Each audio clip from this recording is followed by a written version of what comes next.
ભારત દેશના રાષ્ટ્રીય કવિ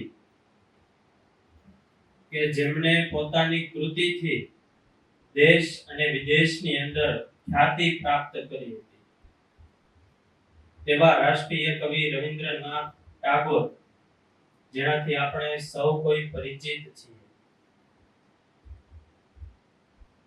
આ રવિન્દ્રનાથ ટાગોરની ખ્યાતિ માત્ર ભારતમાં જ નહીં પરંતુ વિદેશમાં પણ વ્યાપી હતી. રવિન્દ્રનાથ ટાગોરને ચીન અને જાપાન જેવા દેશોમાં લોકોએ આમંત્રિત કર્યા કે આવા એક રાષ્ટ્રીય શાયરને આપણા દેશમાં બોલાવવા જોઈએ, આપણે એમનું સન્માન કરવું જોઈએ. રવિન્દ્રનાથ ટાગોર એ જ્યારે ચાઇના અને જાપાન ગયા ત્યારે તેઓના સન્માન સમારોહમાં મોટા મોટા આયોજન કરવામાં આવ્યા. તેઓનું સ્વાગત કરવા માટે, અભિવાદન કરવા માટે સ્વાગત સમારોહની અંદર તેમનો પરિચય આપતા હતા.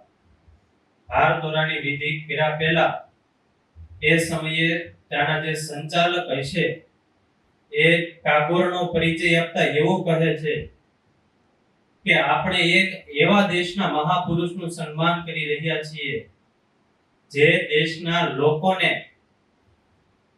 પોતાના ઘરે તાળા મારીને સૂઈ જવાનું હોય છે, જે દેશમાં ક્યારેય ચોરી થતી નથી, જે દેશના લોકો ક્યારેય અસત્ય બોલતા નથી, જે દેશની અંદર કોઈ પણ અપ્રામાણિક નથી, જે દેશની અંદર બધા અરસપરસ પ્રેમની ભાવના રાખે છે, ક્યારે પણ ઝઘડતા નથી, જે દેશના માણસો ચારિત્રવાન છે, ધર્મવાન છે, એવા ભારત વર્ષમાંથી રવિન્દ્રનાથ ટાગોર આવે છે. એવા રવિન્દ્રનાથ ટાગોરનું આપણે હાર્દિક સ્વાગત કરીએ છીએ, એનું આપણે સન્માન કરીએ છીએ. આવી રીતે રવિન્દ્રનાથ ટાગોરનો પરિચય અપાતો હતો અને પરિચય સાંભળતા સાંભળતા રવિન્દ્રનાથ ટાગોર રડવા લાગ્યા. એમની આંખો ભીની થઈ ગઈ. એટલે ત્યાંના લોકલ ચાઇના કે જાપાનના માણસો છે તેમને પૂછ્યું કે તમારા દેશનો પરિચય અપાણો, તમારો પરિચય અપાણો, પણ તમે રડો છો શા માટે? અને ત્યારે રવિન્દ્રનાથ ટાગોર બોલ્યા કે આપે જે ભારતનો પરિચય આપ્યો એ પરિચય સાંભળતા એવું લાગે છે કે આ પરિચય એ ખાલી પુસ્તકોમાંથી વાંચીને આપ્યો છે.